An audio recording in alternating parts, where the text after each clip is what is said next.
Bonjour tout le monde, donc Charlotte Gale, ingénieure d'études en économie à l'Observatoire économique et social du cheval. Je vais vous présenter donc les résultats de l'étude que nous avons menée conjointement avec Xavier Dornier, qui est ingénieur chargé d'études en statistique dans le même service, sur la gestion des choix à la retraite et quels dispositifs pour répondre aux besoins futurs. Voilà pour la présentation. Donc l'étude a été menée en partenariat avec les sociétés mères, donc France Gallo Le Trot, la SFET, la FFE et aussi la VEF pour les vétérinaires. Pour remettre un petit peu de contexte autour de cette étude, donc on a observé une hausse de la population de chevaux de plus de 20 ans depuis une vingtaine d'années, avec une hausse des dons et donc des risques d'abandon accrus de ces animaux. On a observé sur la même période aussi un nombre de propriétaires individuels en augmentation aussi importante. On a changé de mode de propriétariat où on était sur des chevaux propriétaires de structures professionnelles à aujourd'hui des chevaux propriétaires de particuliers. Et on a constaté aussi peu d'informations objectives sur les solutions d'entretien d'un cheval en fin de carrière ou en fin de vie, notamment contrairement à ce qui peut se faire dans les pays anglo-saxons comme l'Angleterre. L'intérêt de l'étude, les intérêts, c'était de faire un état des lieux et d'identifier les attentes des propriétaires, de chiffrer les besoins pour les années à venir, d'alerter la filière sur la gestion de la fin de vie et de la retraite des chevaux et d'informer sur les solutions existantes et d'anticiper les choix pour les propriétaires. Donc l'étude que je vais vous présenter se déroulera en deux parties, une partie sur la situation actuelle et puis une partie sur de la prospective sur 10 ans, sur ce qu'on a essayé de modéliser. Donc pour la situation actuelle, juste un tout petit point de méthodologie, très rapidement. Donc l'étude s'est basée sur des enquêtes internet auprès de propriétaires de chevaux depuis de plus de 10 ans. Donc pour la période, les enquêtes se sont déroulées en 2019 auprès de propriétaires de chevaux décédés entre 2015 et 2017, auprès de structures professionnelles qui proposaient de la pension, retraite ou non retraitée, des enquêtes auprès d'associations de protection animale, auprès des sociétés mères et aussi des enquêtes de terrain auprès de structures qui proposaient de la pension, notamment spécialisées en retraite et non spécialisées.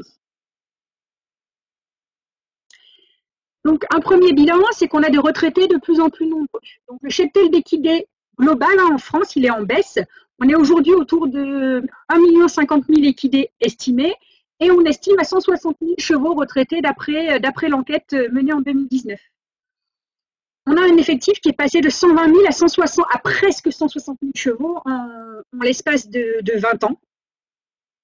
Et de retraités donc, sont de plus en plus nombreux. On a estimé à 86% de chevaux de selle et poneys à la retraite. Et pour les chevaux de trait, les trotteurs et les galopeurs, cela représente à peu près 4 à 5% pour chaque production. Quand on a interrogé les gens sur l'activité de leurs équidés, nous, on était parti d'un principe, dans la biblio, on avait lu grosso modo, à la retraite, c'est 20 ans chez les gens. Et en fait, dans nos enquêtes, c'est pas du tout ce qui est ressorti. 3% des effectifs de retraités sont des chevaux qui ont moins de 10 ans. Et 40% ont entre 10 et 19 ans.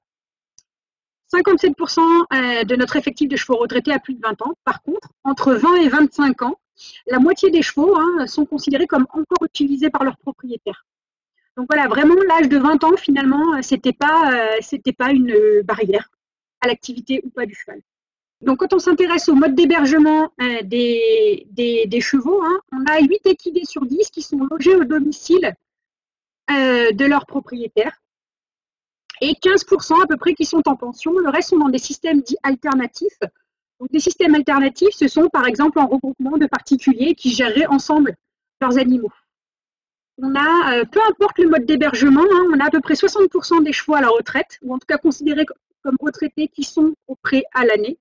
Et on a quand même 35% de ces animaux qui sont fermés une partie de l'année, avec des sorties quotidiennes ou non, soit en box, soit en stabulation.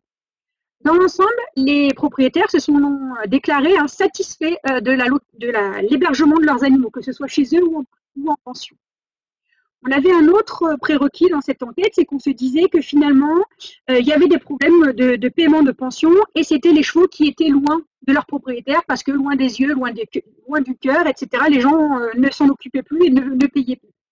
Et en fait, a priori, la distance n'est pas un critère, n'est pas un problème pour les structures. Il y a peu de chevaux qui sont concernés, qui se trouvent à plus de 2 heures de route de leur propriétaire. C'est à peu près 2000 chevaux. Et la distance ne semble pas impacter directement la fréquence des visites, tout simplement parce que finalement, qu'on soit loin ou pas, à partir du moment où le cheval est à la retraite, finalement, on va moins le voir.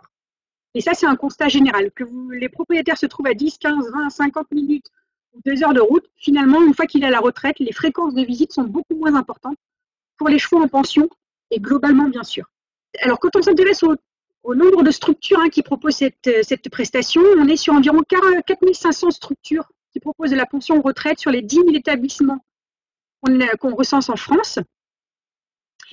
En moyenne, c'est 30 à 35 places dédiées à la pension dans les structures et 5 places qui sont actuellement non occupées.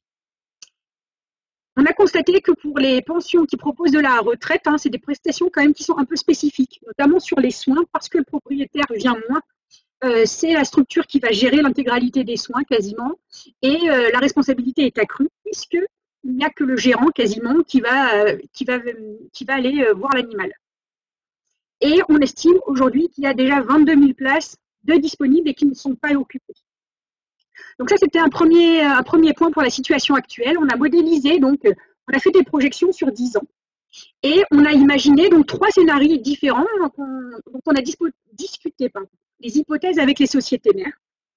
Un premier scénario qu'on a qualifié de haut, c'est-à-dire que finalement les naissances reprennent, les exportations, on n'en fait plus trop, et donc on a un effectif de chevaux qui repartirait un petit peu à la hausse.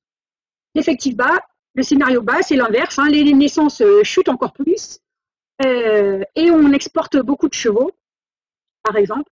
Et dans tous les cas, peu importe le scénario qu'on imagine, l'effectif de chevaux d'ici 10 ans va continuer à chuter fortement et on sera autour de 885 000 équidés, plus ou moins 50 000 animaux. C'est une baisse dans toutes les productions, sauf le galop où on observe une petite hausse. On observe une forte baisse des animaux, donc des chevaux entre 4 et 16 ans, c'est environ moins 80 000 équidés de selles et poneys entre 2020 et 2030, et à peu près 10 000 équidés de race. Cette observation-là, elle laisse supposer des problèmes de renouvellement, des tensions de renouvellement si la demande des cavaliers reste la même. Quant à notre effectif de retraités, on est en phase de plateau, donc on est en train d'atteindre les 160 000 équidés d'ici 2023, et puis on repartira sur une baisse jusqu'en 2030, puisqu'en fait, simplement, le nombre de chevaux diminue, tout simplement. On prévoit qu'il y aura toujours des places pour tout le monde en 2030. Donc, quand on a interrogé les gens, finalement, les propriétaires disent, qui ont des chevaux actuellement au travail et qui se projettent d'ici 10 ans quand leur cheval sera à la retraite, finalement, les chevaux vont être plus en pension. On a une hausse de 15 à 20 000 équidés sur les pensions. Actuellement, on avait estimé déjà 22 000 places disponibles si la structuration des établissements qui font de la pension restait la même. Et on avait 6 000 structures qui prévoyaient de créer des places. 6 000 places dans les structures qui allaient être créées. Donc, grosso modo, même si on a 20 000 équidés de plus en pension, on aura toujours de quoi les héberger. Par contre, quelque chose qui nous a étonnés, c'est que quand on a interrogé les gens sur